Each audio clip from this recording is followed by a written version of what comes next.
지금 속보가 들어왔는데 오늘 이재명 대표가 지금 이제 법정 하기 휴가가 끝나서 오늘부터 어제부터죠. 그러니까 재판이 이제 본격적으로 재개가 됐는데 이재명 전 대표도 오늘 그 대장동 성남 FC 그 배임 뇌물 혐의 재판에 오늘 출석을 했습니다. 오전에 나갔는데요.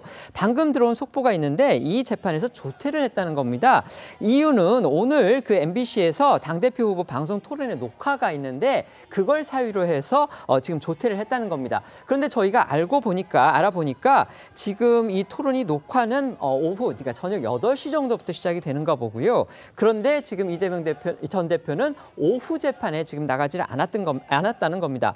물론 검찰은 여기에 대해서 이제 반대의 뜻을 표명을 했지만 재판부가 오후 재판에서는 이제 기일 외 증인 신문으로 진행하면 되니까 받아들이겠다 이렇게 얘기를 해서 이런 이유로 허락을 또 했다는 겁니다. 그런데 뭐 아시다시피 이재명 전 대표 총선 전에 여러 차례 이 재판에 불출석을 한다든지 아니면 지각 출석을 한다든지 이런 문제로 해서 논란이 있었고요.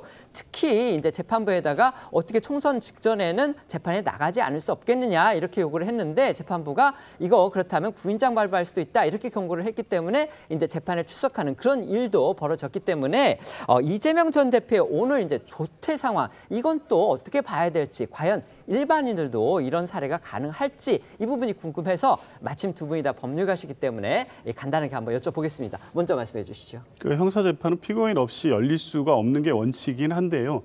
특별한 사정이 있을 때 재판부의 허가를 받아서 불출석할 수가 있습니다. 근데 아마 이걸 조퇴라고 표현하는 게 적정할지는 모르겠습니다. 오늘 방송 토론 일정이 있었기 때문에 오늘 기일 자체를 변경해달라는 요청을 했을 수도 있고 아니면 오전에 꼭 출석해야 되는 재판 일정이 있었기 때문에 오전엔 출석하고 오후에만 이 증인신문으로 진행되기 때문에 불출석 사유, 즉 MBC 방송 토론 녹화가 있는 것으로 알고 있습니다.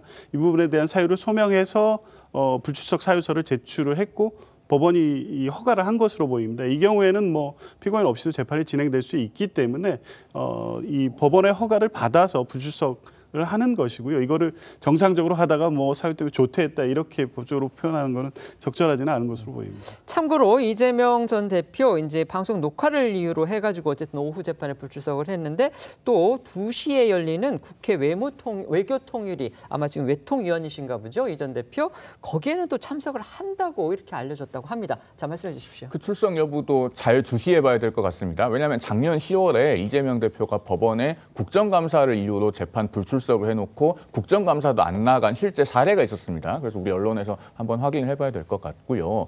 그 이재명 대표의 재판에서 유독 이렇게 특혜 논란이 많이 발생합니다. 그 법원 실무제어나 주석서를 찾아봐야지만 알 수 있는 제도들이 사용이 되는 경우들이 발생해요. 방금 이제 기일 외 증인신문 말씀하셨는데 불가능한 건 아닙니다. 기일 외 증인신문하고 나중에 공판 기일에 이제 증거로 채택을 하면 되는데 일반인의 재판에서는 제가 한 번도 보지 못한 경우입니다. 제가 변호사 12년 차인데 한 번도 경험을 못 해봤고요. 그래서 왜 유독 이재명 대표가 피고인인 재판에서만 이렇게 예외적인 논란들이 자꾸 발생하는가? 일반적인 피고인들과 똑같은 지위에서 똑같은 절차로 재판을 받을 수는 없는가? 이런 의문들을 시청자들께서도 많이 가지실 거라고 생각합니다.